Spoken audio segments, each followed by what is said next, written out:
Guarantee ವಿರುದ್ಧ ಗುಡುಗಿದ್ದ ಮೋದಿಗೆ CM Siddaramaiah ಸವಾಲು. ಕಾನೂನು ಹೋರಾಟಕ್ಕೆ ಮುಂದಾಗಿದೆ ಸಿದ್ದರಾಮಯ್ಯ ಸರ್ಕಾರ. ನೋಡಿ, ಗ್ಯಾರಂಟಿ ವಿರುದ್ಧ ಮೋದಿ ಗುಡುಗಿದ್ರು. ಈಗ ಮೋದಿ ವಿರುದ್ಧ ಸಿದ್ದರಾಮಯ್ಯ ಸವಾಲ್ ಹಾಕಿದ್ದಾರೆ. ಕಾನೂನು ಹೋರಾಟಕ್ಕೆ ಮುಂದಾಗಿರುವುದು ಸಿದ್ದರಾಮಯ್ಯ ಸರ್ಕಾರ. ಗ್ಯಾರಂಟಿ ಹಾಗೆ ಅಬಕಾರಿ ಇಲಾಖೆಯ ವಿರುದ್ಧ ಪ್ರಧಾನಿ ಮೋದಿ ಆರೋಪ ಮಾಡಿದ್ರು. ಮಹಾರಾಷ್ಟ್ರ ಚುನಾವಣೆ ಪ್ರಚಾರದಲ್ಲಿ ಗಂಭೀರವಾದಂತ ಆರೋಪಗಳನ್ನು ಮಾಡಿದ್ರು.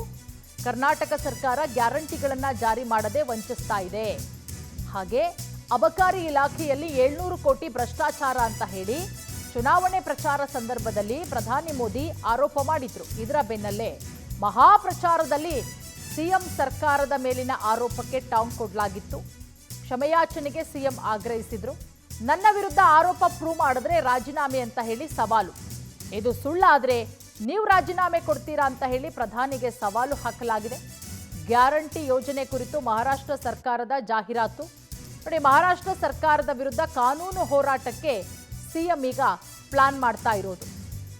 ನೋಡಿ, ಚುನಾವಣಾ ಪ್ರಚಾರದ ಸಂದರ್ಭದಲ್ಲಿ ಮೋದಿ ಅವರು ಹೇಳಿದ್ರು, ಗ್ಯಾರಂಟಿ ಯೋಜನೆ ಸರಿಯಾಗಿ ಸಮರ್ಪಕವಾಗಿ ಜಾರಿಯಾಗಿಲ್ಲ, ಜನರಿಗೆ ವಂಚನೆ ಮಾಡ್ತಾ ಇದೆ, ಹೇಳೋದೊಂದು ಮಾಡೋದೊಂದು. ಮತ್ತೆ ಅಬಕಾರಿ ಇಲಾಖೆಯಲ್ಲಿ ಸುಮಾರು 700 ಕೋಟಿ ರೂಪಾಯಿಯಷ್ಟು ಭ್ರಷ್ಟಾಚಾರ ಆಗಿದೆ ಅಂತ ಹೇಳಿ ಪ್ರಚಾರ ಮಾಡಿದ್ರು. ಈಗ ಗ್ಯಾರಂಟಿ ವಿರುದ್ಧ ಗುಡುಗಿದ್ದಂತಹ ಮೋದಿಗೆ ಸಿಎಂ ಸಿದ್ದರಾಮಯ್ಯ ಅವರು ಸವಾಲನ್ನು ಹಾಕಿದ್ದಾರೆ. ಇದನ್ನು ಪ್ರೂವ್ ಮಾಡ್ತೀರಾ? ನೀವು ಹೇಳಿದ್ದೀರಲ್ಲ, ಆರೋಪ ಮಾಡಿದ್ದೀರಲ್ಲ, ಅದನ್ನು ಪ್ರೂವ್ ಮಾಡ್ತೀರಾ? ರಾಜೀನಾಮೆ ಅಂತ ಹೇಳಿ ಸವಾಲನ್ನು ಕೂಡ ಹಾಕಲಾಗಿದೆ. ಏನಾದರೂ ಸುಳ್ಳಾದರೆ ರಾಜೀನಾಮೆ ಕೊಡಿ ಅಂತ ಹೇಳಿ ಪ್ರಧಾನಿಗೆ ಸವಾಲ್ ಹಾಕಲಾಗಿದೆ. ಈ ಬಗ್ಗೆ ಮತ್ತಷ್ಟು ಮಾಹಿತಿ ಕೊಡ್ತಾರೆ ನಮ್ಮ ಪ್ರತಿನಿಧಿ ರೂಪೇಶ್. ಗ್ಯಾರಂಟಿ ವಿರುದ್ಧ ಮೋದಿ ಗುಡುಗಿದ್ರು ಮಹಾರಾಷ್ಟ್ರ ಚುನಾವಣಾ ಪ್ರಚಾರದ ಸಂದರ್ಭದಲ್ಲಿ. ಈಗ ಮೋದಿಗೆ ಯಾವ ರೀತಿ ಟಾಂಗ್ ಕೊಟ್ಟಿದ್ದಾರೆ ಮೋದಿ ಅವರಿಗೆ ಮುಖ್ಯಮಂತ್ರಿ ಸಿದ್ದರಾಮಯ್ಯ ಅವರು?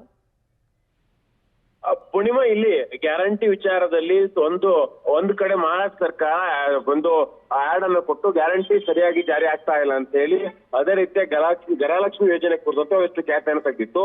ಅದಾದ ಬಳಿಕ ಮಹಾರಾಷ್ಟ್ರ ಅದೇ ರೀತಿಯಾಗಿ ಜಾರ್ಖಂಡ್ ಚುನಾವಣೆಯಲ್ಲಿ ಮೋದಿ ವ್ಯಾಪಕವಾಗಿ ಪ್ರಚಾರ ಮಾಡಿ ಗ್ಯಾರಂಟಿ ಅನುಷ್ಠಾನ ಸರಿಯಾಗಿ ಆಗ್ತಾ ಇಲ್ಲ, ಸರ್ಕಾರ ಸರಿಯಾಗಿ ನಡೆದುಕೊಳ್ತಾ ಇಲ್ಲ, ಈ ರೀತಿಯಾಗಿ ಆರೋಪವನ್ನು ಮಾಡಿದ್ರು. ಒಂದ್ ಕಡೆ ಆಗಿ ಗ್ಯಾರಂಟಿ ಬಗ್ಗೆ ಅಪಸ್ವರವನ್ನು ಎತ್ತಿದ್ರು. ಯಾಕಂತ ಹೇಳಿದ್ರೆ ಮಹಾರಾಷ್ಟ್ರದಲ್ಲಿ ಗ್ಯಾರಂಟಿ ಇಟ್ಟುಕೊಂಡೇ ಕಾಂಗ್ರೆಸ್ ಪ್ರಚಾರ ಮಾಡ್ತಾ ಇದೆ, ಹೀಗಾಗಿ ರಾಜ್ಯದಲ್ಲಿ ಸರಿಯಾಗಿ ಜಾರಿ ಆಗಿಲ್ಲ ಅನ್ನೋದ್ರ ಮೂಲಕವಾಗಿ ಮೋದಿ ವಾಗ್ದಾಳಿ ನಡೆಸಿದ್ರು. ಅದಾದ ಬಳಿಕ ಇಲ್ಲಿ ಭ್ರಷ್ಟಾಚಾರದ ಆರೋಪವನ್ನು ಕೂಡ ರಾಜ್ಯ ಸರ್ಕಾರದ ವಿರುದ್ಧವಾಗಿ ಮಹಾರಾಷ್ಟ್ರ ನೆಲದಲ್ಲಿ ನಿಂತು ಪ್ರಧಾನಿ ಮೋದಿ ಅವರು ಮಾಡಿದ್ರು. ಒಟ್ಟಾರೆ 700 ಕೋಟಿ ಭ್ರಷ್ಟಾಚಾರ ಆಗಿದೆ ಅಂತ ಹೇಳಿ ಅದಾದ ಬಳಿಕವಾಗಿ ಬಿಜೆಪಿ ನಾಯಕ ಸಾಕಷ್ಟು ಪ್ರಚಾರವನ್ನು ಮಾಡಿ 700 ಕೋಟಿ ಭ್ರಷ್ಟಾಚಾರದ ಹಣ ಮಹಾರಾಷ್ಟ್ರ ಜಾರ್ಖಂಡ್ ಚುನಾವಣೆಗೆ ತಲುಪಿದೆ ಅಂತೇಳಿ ಹೇಳಿದ್ರು. ಹೀಗಾಗಿ ಈ ಎಲ್ಲಾ ವಿಚಾರವೂ ಕೂಡ ಸರ್ಕಾರಕ್ಕೆ ಒಂದು ಹಂತಕ್ಕೆ ಡ್ಯಾಮೇಜ್ ಮಾಡಿತ್ತು.